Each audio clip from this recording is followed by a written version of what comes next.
arts, entertainment and lifestyle. ChaKra TV. It never ends. Hello and welcome to Simple Talks on ChaKra TV. Now today on the show I have with me a well-renowned personality in the entertainment industry and also a DJ himself, Wendell. Good to have you on the show. Thanks, man. Thanks. Alright. Wendell, when did you get into DJing? 1983. Okay. Were you inspired by somebody or? Not really, okay.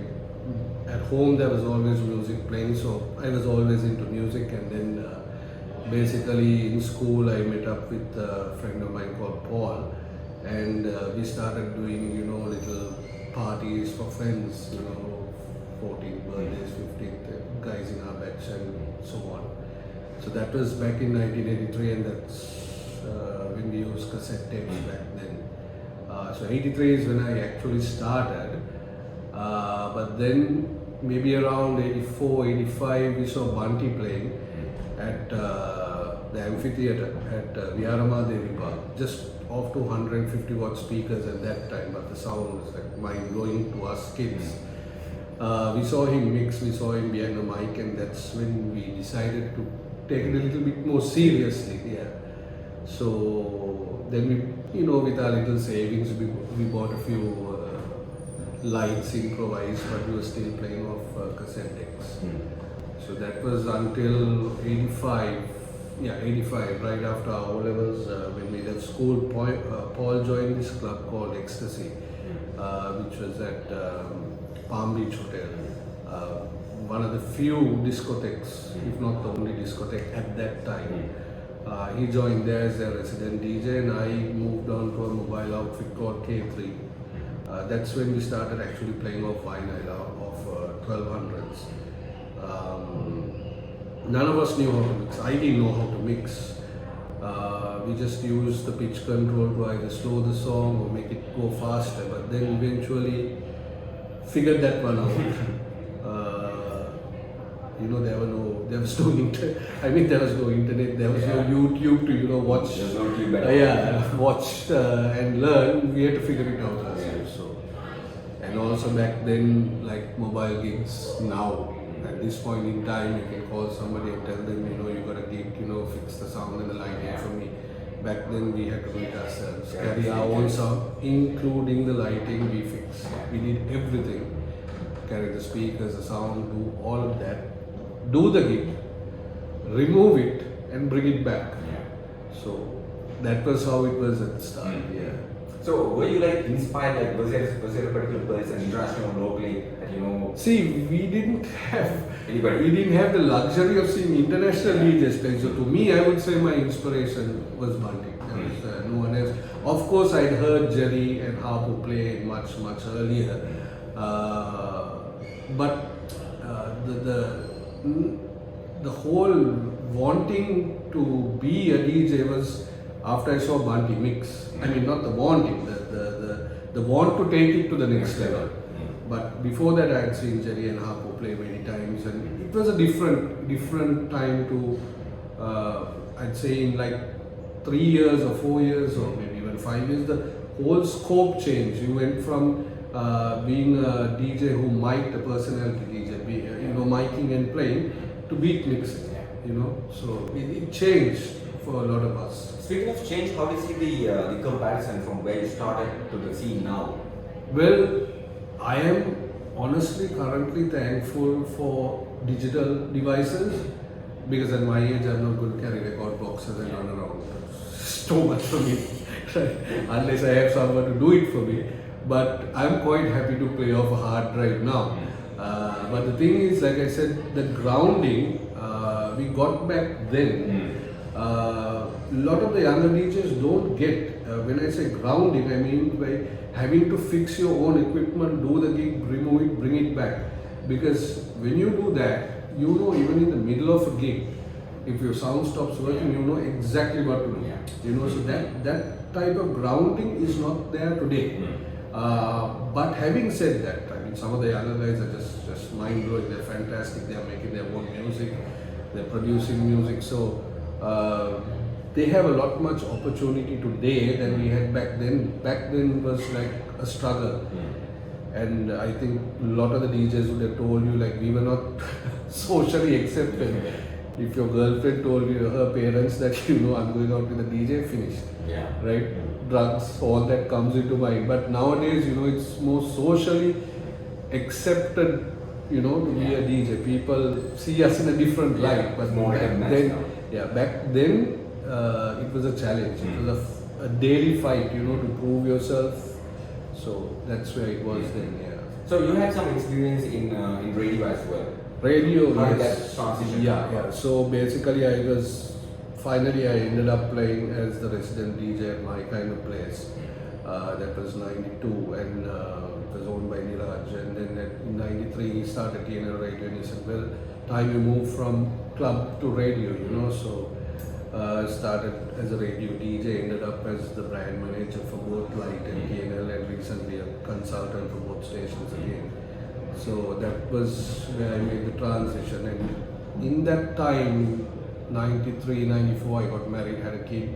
So I kind of stopped playing live, stopped DJing for a while, but then, got back into it again. Because it's kind of... just can't get out of it. It's my kind of relaxation, my relaxation, my passion, stress reliever, I like to see people enjoy music and I like playing it for them. So. You're also an event manager. Yeah, I did run a creative company, up until 2017, creative and events, and then I again took a break from that because I needed some time out. But now again, personally I do creative concepts and event management also. How hard it is to be event management in Sri Lanka, given the situation in that country? Currently, we are all seeing a slight upturn, a slight upturn where things are getting better, a few things are happening here and there. So we are seeing a slight improvement. And okay, we can't expect miracles, we can't expect things to go right, overnight. So we are hoping this little change will be a continuous, thing where day by day a little bit changes, that's all we are hoping for. Having said that, a lot of the guys who have invested in sound and lighting, and the bigger you are, the harder you struggle, because there are limited amount of things happening. But we have good equipment, sound, lighting, video, even staging, trussing, whatever.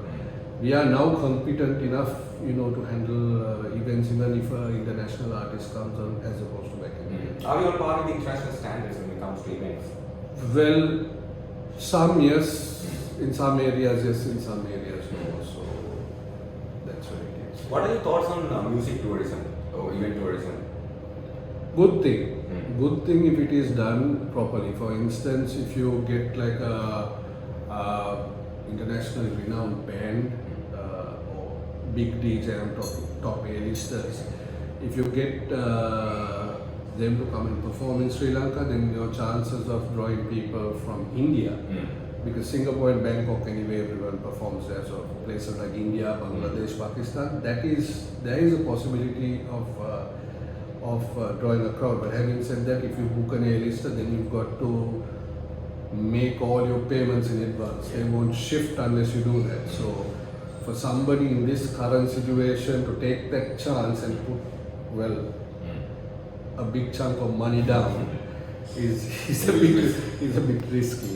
Yeah. Let's talk about your current involvements. What are you doing right now? Okay, so I said, I still I'm very much involved in creativity and event management. So I do that on my own. And okay, I play at Uncles on Wednesdays and Fridays. That is my stress reliever, like I said. Basically, that's it. Yeah. Okay, let's talk about Uncles a little bit more. Yeah. Okay, what is this Uncle all about? Well, Uncles is actually Gyan's concept. It's like, where are you going? I'm going to Uncles. So it has a certain ring to it and a very kind of a personal feel to it, and a very, if you've seen our posts and all that, it's very Sri Lanka. People can understand, and it's a mix of Yeah, I've seen one post, Yeah. Dal Botale. Something like that. So it's very Sri Lankan and very how do you put it, burgerish terms and and things like that. So I think people enjoy that because it's a bar. It's not a nightclub. It's not a discotheque. You want to dance, you dance. If you want to sing, you sing. You do whatever you want to do. But essentially, it's a bar where you can come and have drinks. Listen to good music, meet nice people, that kind of concept, and it's a very how do I put it? Currently, the people who come there are very close knit. It's like little family. I would say, everyone knows everyone. So, But it's not the uncles who come there. Two uncles. no, certainly not. Few uncles. I play the music. Jan runs the place. He killed me for saying this and calling him an uncle, but. I mean, it's an open bar. You see a lot of 21-year-olds or above 21 because we don't serve otherwise. So there's a mix, I'd say, from around, if you're asking me, an age group from about 25 to 50-year-olds who come there. So they come essentially to have a drink and just listen to some music. Continue our chat with Wendell. Wendell, let's put a focus more on the current DJ scene in Sri Lanka. Yeah. How do you see the difference, like the talent-wise, when it comes to talent? How do you see the difference? I mean, we've seen a lot of producers who are making it in the international charts, right? So, what are your thoughts? Awesome. Because like I said earlier on, they have the opportunity to go to the next step which we didn't have back then. And the beauty is that you can have opportunity and you can turn the other way, but these guys are actually making use of every opportunity they have.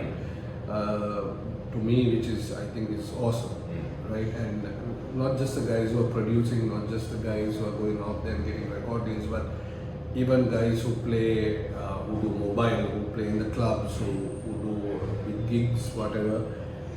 Even there are a lot of guys who are like extremely talented, they know how to read a crowd, they know how to play music, and our generation of DJs had to play everything.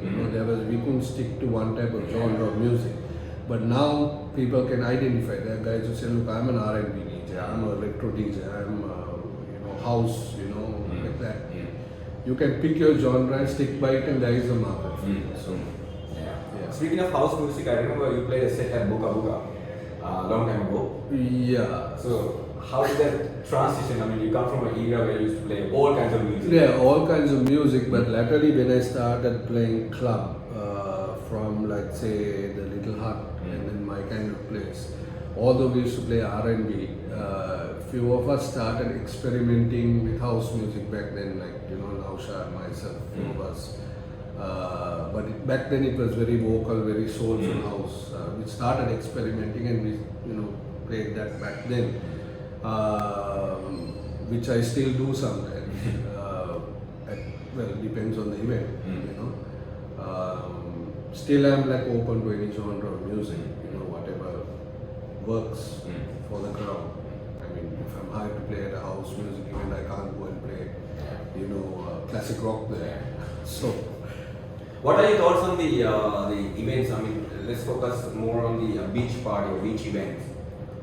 We started, I think, right after the war, and then there was a big hype for beach parties. Yeah. So, what are your thoughts? Like, were you involved in? Have you organized any beach I parties? have, to be fair, I have not organized anything, but I've played at a few, and I mean, it works. So the industry. Yeah, there is a segment who likes that.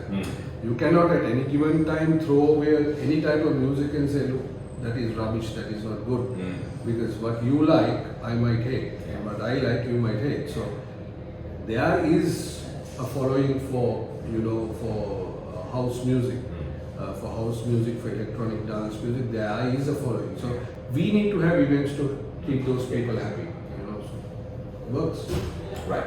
One final question before I let you go. Any words of wisdom for the upcoming DJs or the entertainment people who also come into entertainment industry? Basically, as long as you do it with a passion, you have a long way to go in this industry.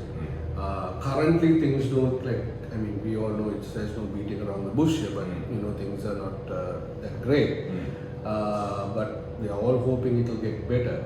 having said that, DJ industry and entertainment industry is not shabby at all. I mean, we've had produced, I mean, some of us have produced like, you know, big events, got down local and got down foreign artists and pulled off those events. So we are not shabby at all, but you have to do it with a passion and you have to be serious about what you're doing. I mean, if you're just going to joke around and like try to make a buck here and there, then you're wasting your time at the end of the day. You know?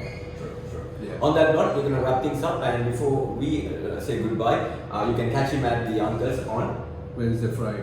Right. So do that, and we'll see you again. Thank you so much, Wendell. Thank you. Good to have you on the show. Yeah, thank you.